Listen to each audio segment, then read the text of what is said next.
Amigos, regresamos a Argumentos. Gracias por seguir en sintonía de este espacio, por la señal de Globovisión y es momento de nuestra entrevista. Abrimos la semana, estamos en el mes de marzo, mes de la mujer y hemos escuchado diferentes voces en los últimos días de mujeres de diferentes partidos políticos y en esta oportunidad vamos a escuchar a Indira Urbaneja, quien es estratega política, especialista en marketing político. Bienvenida, Indira Urbaneja, CEO de Reunificados. Siempre un gusto estar contigo y con tu audiencia. Bueno, gracias. Hoy vamos a escuchar tus argumentos.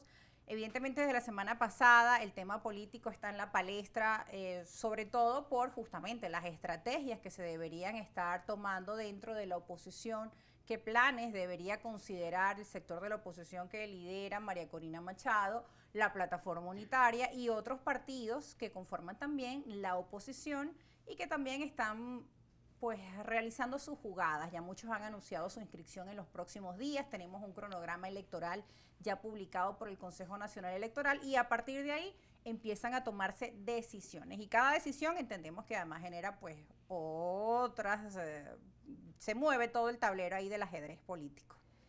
Primero yo creo que deberíamos comenzar haciendo un breve análisis de cómo vienen los actores principales. Del lado de oposición, nuevamente entrampados. Parece que la oposición, después de 25 años, no termina de aprender a jugar política. Suena un poco pedante de mi parte, pero yo quiero recordarle a la audiencia que desde el año pasado yo les dije, mire, el proceso de primaria los va a fragmentar aún más. El proceso de primaria no va a ayudar a resolver el problema de fondo de la oposición. El problema de fondo de la oposición venezolana no es un candidato o una candidata. El problema de fondo es precisamente todas esas miserias políticas que están alrededor de ellos y que le impide unificarse de una vez por todas en un proyecto político viable, coherente, tangible, que sea una oferta electoral para la gente. Después de la primaria, la oposición está mucho más fragmentada. Ejemplo, estamos viendo confrontación entre, tú leías incluso al inicio del programa, bueno, un poco lo que está pasando con Un Nuevo Tiempo, Primero Justicia, Acción Democrática, Henry Ramos Alú. Han salido a desmentir rumores que han venido corriendo durante todo el fin de semana. La incertidumbre de qué va a ocurrir con la candidatura de María Corina Machado, que no entiendo por qué es una incertidumbre todavía para ellos, porque desde hace mucho está muy claro que ella no va a poder inscribirse, que ella no va a poder seguir adelante con su candidatura. También vemos, lo he venido alertando, hoy lo recordaba incluso en mis redes sociales, 26 de julio del año pasado dije, el plan no es electoral.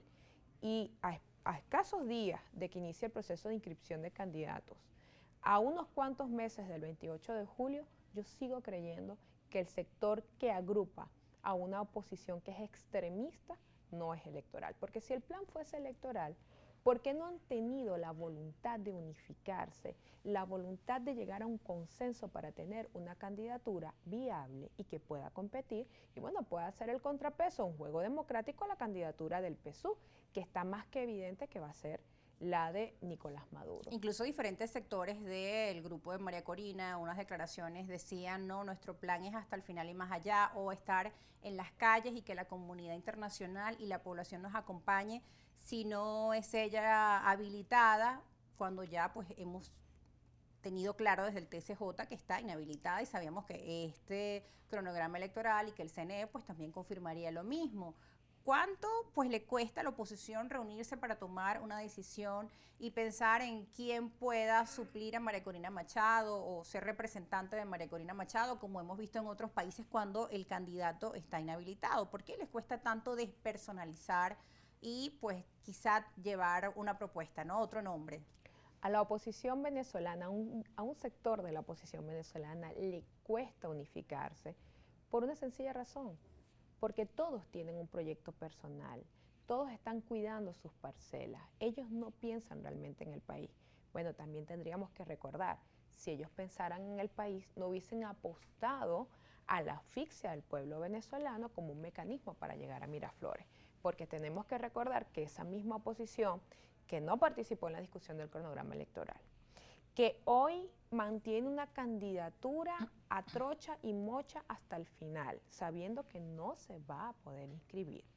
esa misma oposición fue la que pidió sanciones al país. Esa misma oposición es la que hoy no entrega todavía cuentas sobre Citgo, sobre monómeros, sobre más de 40.000 millones de dólares que tenemos afuera. Es una oposición irresponsable. Por eso es que yo he dicho que esa oposición no merece una nominación, una postulación o participar en el juego político.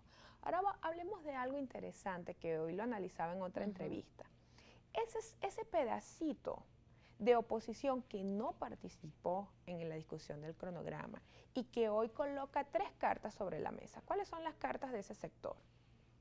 Ir con María Corina hasta el final, entonces al recibir la negativa que todos sabemos, se siguen colocando 2 cartas más. Una, la de la abstención, o la otra es la de participemos, pero vamos a desconocer los resultados. Sería una locura que la oposición vuelva al camino de la abstención cuando o del las encuestas dicen que hay un desconocimiento gran descontento hacia el gobierno nacional. Entonces se supone que ellos deberían aprovechar esas circunstancias para tomar ventaja, unirse, reunirse, no porque convocarse, ellos, pero no ocurre esto. esa oposición no está pensando en el país.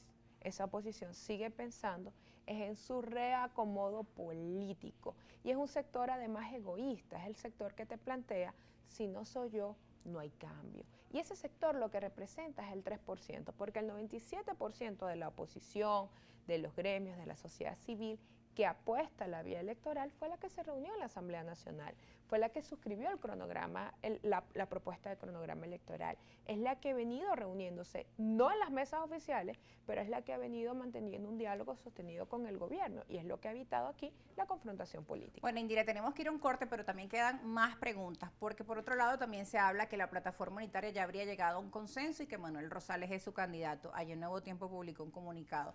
Y otros grupos pues también están manejando la teoría de llegar a un consenso con una figura que pueda dar pues estabilidad para ir hacia un periodo de transición, y han mencionado diferentes nombres, el doctor Eduardo Fernández, Gerardo Bley, bueno, en fin, varios nombres se barajean también, pero evidentemente sin la anuencia de María Corina Machado, pues estas han sido reuniones de otros grupos de la oposición, y sobre ello seguiremos hablando al regreso de la pausa. También usted interactúe con nosotros a través de nuestras cuentas en redes sociales y haremos también las preguntas a nuestra invitada de esta tarde. Ya volvemos.